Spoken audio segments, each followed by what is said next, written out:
Hay momentos en la historia en los que asistimos al nacimiento de un mundo nuevo. Y no tiene que ser porque se firmen tratados en piedra, ni porque ocurra una victoria decisiva en el campo de batalla. A veces esto ocurre entre bambalinas, lejos de los focos. Y os pongo un ejemplo. A lo mejor puede ocurrir en un salón con vistas al mar en una casa de Miami Beach y entre tres hombres que jamás soñaron con verse en el papel de arquitectos del orden internacional.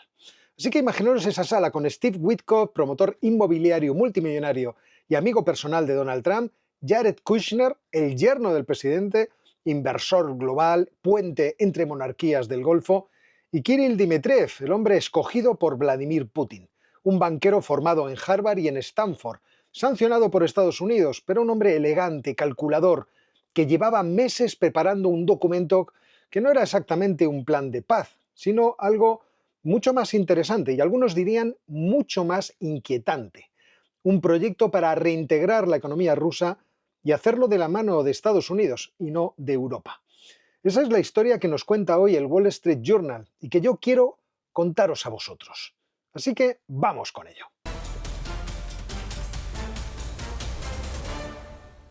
¿Qué discutían estos tres hombres? Pues discutían una hoja de ruta de 28 puntos que implicaba liberar los 300.000 millones de dólares del Banco Central ruso congelados en Europa para invertirlos con compañías de Estados Unidos y así lanzar proyectos conjuntos en el Ártico, desde el gas natural hasta las tierras raras. Permitir que empresas de Estados Unidos y no europeas, repito, no europeas, lideren la reconstrucción de Ucrania y reactivar la cooperación espacial entre Rusia, Estados Unidos y SpaceX, con vistas a una eventual misión conjunta a Marte, sí, a Marte, en plena guerra.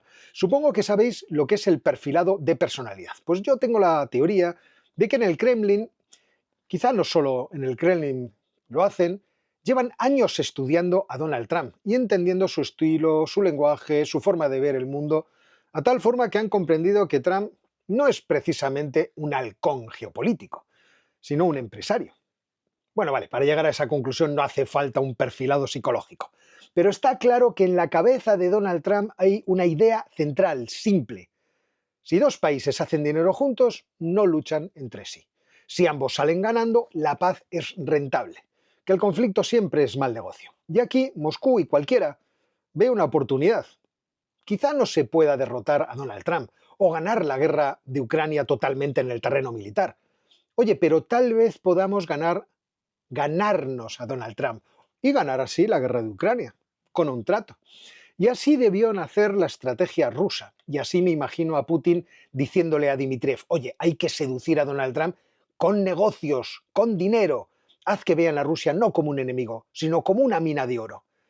Diles que es mejor hacer el dinero que no la guerra. Y parece que ha funcionado. Witkoff ha quedado fascinado por la idea de convertir esta rivalidad histórica entre Estados Unidos y Rusia en una joint venture global.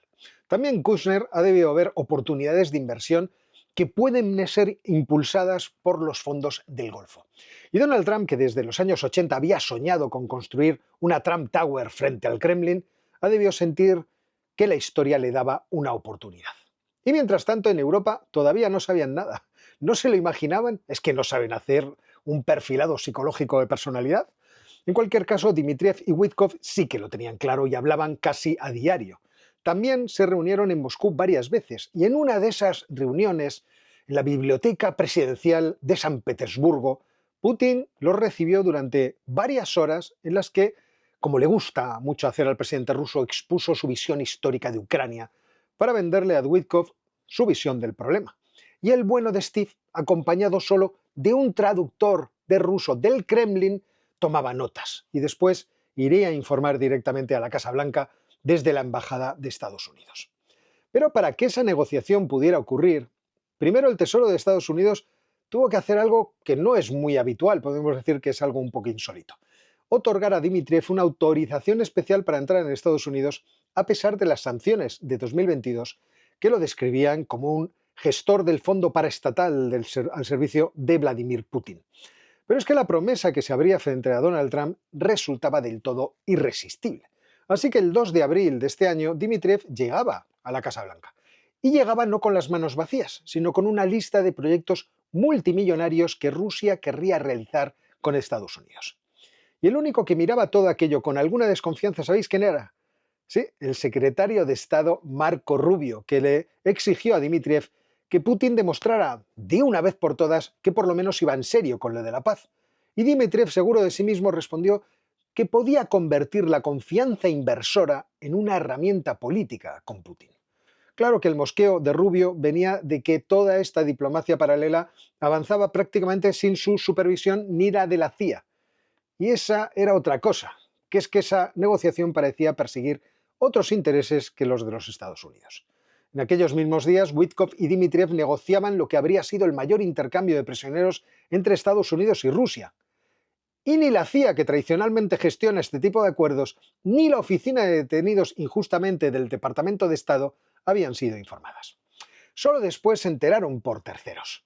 En el Tesoro ocurrió lo mismo. A veces los funcionarios de Estados Unidos conocían las reuniones de Witkoff con los rusos porque se lo decía el gobierno británico. Así que, en estas circunstancias, Europa ignorada empezó a ponerse nerviosa. Porque sí, en Europa hacen perfilados de personalidad.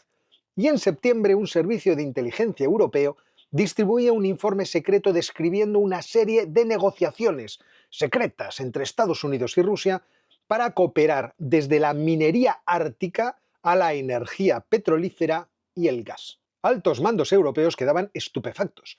Washington y Moscú estaban discutiendo inversiones conjuntas, mientras los rusos al mismo tiempo seguían hostigando a los ucranianos en Donetsk como si no pasara nada. Y el ecosistema empresarial de Estados Unidos también se movía.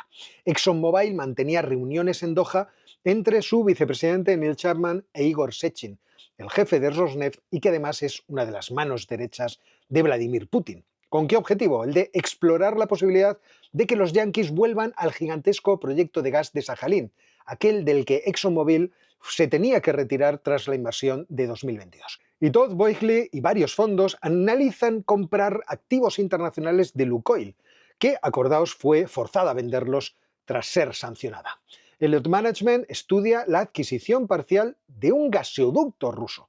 Y mientras tanto, Gentrevich, uno de los mejores amigos universitarios de Donald Trump, negocia adquirir casi el 10% del proyecto Arctic LNG-2, si es que Estados Unidos levanta las sanciones. También tenemos el inversor Stephen Pelinch pagando $600.000 a un lobby cercano a Donald Trump para poder pujar por el gasoducto Nord Stream 2 en caso de que sea liquidado en Suiza. Incluso Roscosmos se ha movido y en un gesto simbólico que quizá no tenga precedentes, Dmitry Bakanov, el jefe de la Agencia Espacial Rusa, ha visitado la NASA en Houston y las instalaciones tanto de Boeing como de SpaceX, en lo que es la primera visita de este nivel desde 2018.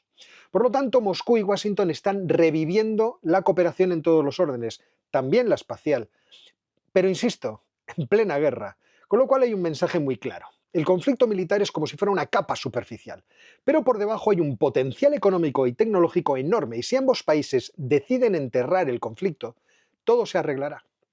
Y esto es lo que ha estado haciendo Witkoff. Ha estado trabajando en paralelo con Vance y con el secretario de Estado Marco Rubio para tratar de conseguir que esto sea realidad. Good evening. I'm retired Lieutenant General Keith Kellogg. Y mientras tanto, el enviado oficial para Ucrania, el general retirado Keith Kellogg, fue marginado casi por completo y finalmente ha anunciado su renuncia. Con lo cual tenemos una señal clara de quién lleva el timón de la paz, los negociantes. Y con todos los peones en movimiento, en agosto pasado Putin decidió invitar personalmente a Witkoff a Moscú para avanzar en el plan. Dmitriev lo recibió en el Zariadye Park, a orillas del Moscova, y lo acompañó al Kremlin para que Vladimir Putin le diera otra reunión de 3 horas, para que se diera cuenta de que tienen todo el tiempo del mundo para él. Pero además, Putin le entregó a Witkoff una medalla, la Orden de Lenin, para que se la diera a la subdirectora de la CIA, Julian Gallia, cuyo hijo, en un episodio muy inusual y trágico, había muerto luchando del lado ruso en Ucrania. Un gesto calculado, emocional, simbólico, puñetero, del tipo de los gestos que Putin usa para ablandar a sus adversarios o para cabrearles. Con esa reunión fresca, Witkoff se conectó 2 días después a una videoconferencia con los líderes europeos y allí les dio la buena nueva que luego hemos conocido nosotros. Ucrania, según Putin, cedería el 20% restante del Donetsk, la parte que Rusia aún no ha conseguido conquistar, y a cambio Rusia renunciaría a reclamar formalmente Jersón y Zaporilla, pero no a soltarlas. Y claro, la reacción europea fue inmediata. ¿Renunciar a qué? Putin no ofrecía retirarse de territorios, no prometía abandonar las capitales ocupadas, solo prometía no avanzar más. Con lo cual presentaba un ríndanse, lo cual puede considerarse desde el punto de vista europeo una bofetada y una traición de los Estados Unidos. Y el 15 de agosto se organizaba una cumbre en Alaska entre Trump y Putin, pero la cumbre, sorprendentemente, se hundió casi de inmediato. Putin se puso pesado una vez más con esa disertación histórica de los 1000 años sobre la unidad espiritual entre Ucrania y Rusia, y por ahí le debió fallar el perfilado porque Donald Trump no tenía interés en las tesis sobre la civilización rusa, sino que lo que esperaba era hablar de negocios y de acuerdos. Show me the money, debía estar pensando todo el rato. Y la atmósfera se tensó tanto que ni el almuerzo ni la sesión de la tarde se realizaron. Porque aquí aplicó la filosofía de José Mota. Si hay que ir, se va, oye, pero ir para nada. Y mientras tanto, en Europa la sensación era muy distinta. Empezaba a cundir el pánico. El borrador de 28 puntos se filtraba y lo que se veía era un documento que incorporaba todas las líneas rojas de Moscú y casi ninguna de Kiev. Y en eso Europa reaccionó frontalmente. Y Donald Tusk, el primer ministro de Polonia, lo resumió mejor que nadie. Esto va de conseguir una paz, no va de hacer negocios, porque aquí nosotros lo que estamos es en peligro. Pero hay algo que no le gustó nada a Donald Trump y es que Zelensky apareciera pidiendo misiles Tomahawk, con los que podía golpear refinerías rusas, estrangular la economía rusa, obligar a Putin a negociar en serio y romper el plan de la Casa Blanca. Pero Putin se adelantó a la visita de Zelensky a Washington, llamó a Donald y este, por la razón que fuera, decidió que no daría los Tomahawk. En su lugar, Witkoff le dijo a Ucrania que pidiera algo distinto, una exención arancelaria de 10 años para exportar a Estados Unidos, es decir, un trato comercial que le incentivara económicamente a aceptar todo lo demás. Desde este punto de vista, los ucranianos debían compensar la pérdida territorial con estos negocios. Y nadie lo dijo en voz alta, pero el mensaje era claro. Estados Unidos piensa que no vais a recuperar todo vuestro territorio, pero podéis tener algo de crecimiento económico gracias a nosotros. Así que elegid el mal menor. Y en este punto la historia revela su lógica interna. Para Trump la guerra de Ucrania no es una guerra existencial, como lo habría de ser. Es un mal negocio. Es un problema mal planteado. Es culpa de otro, de Sleepy Joe. Y su solución preferida es la que mejor conoce. Yo quiero llegar a un acuerdo económico con los rusos, beneficiarme, porque al fin y al cabo Ucrania es un pequeño impedimento. Trump puede decir, estoy resolviendo esto y además hay beneficios enormes para Estados Unidos. Pero lo más interesante es que esta historia que os he contado hoy, bueno, que en realidad os ha contado el Wall Street Journal, no es sobre un plan de paz, es sobre una nueva forma de entender la geopolítica. Para Europa la guerra de Ucrania sí es una cuestión de seguridad existencial. Para Ucrania sí es una lucha por sobrevivir. Para Rusia sí es el renacimiento de un imperio perdido. Pero para Trump es un negocio mal gestionado, que sin embargo puede convertirse en una oportunidad estratégica y muy beneficiosa. No es una tragedia. Podríamos decir que es una incomodidad. Y quizá el objetivo final de Donald Trump va más allá de Ucrania. Quizá es separar a Rusia de China, romper el eje Moscú-Pekín. Tal vez tenga la esperanza de separar a Rusia de China, qué sé yo. Pero yo os pregunto, ¿cómo veis esto de posible? Aunque hablando de separar, lo que sí está haciendo la política de Donald Trump es separar otra cosa. Está consiguiendo que Putin separe a Europa de Estados Unidos. Hoy el otro Donald, el polaco, Donald Tusk, decía: deseo recordar a nuestros aliados que la OTAN se creó para defender a Occidente de la agresión soviética, es decir, contra Rusia. Y su fundamento fue la solidaridad, no los intereses egoístas. Espero que nada haya cambiado. ¿Qué más nos gustaría, Donald? Pero no. Tu tocayo creo que ya está en la otra onda. Quiere reclutar a Rusia de algún modo para su entramado económico, de tal forma que eso contrarreste el auge chino. Lo cual es una broma, sabiendo que Putin es el que está al otro lado de ese presunto cambio. Y desde ese punto de vista, rehabilitar a Moscú no es que vaya a ser un error. es que va a fracturar Europa, la relación atlántica, va a sacrificar a Ucrania y va a crearle a Estados Unidos un adversario más poderoso para el futuro.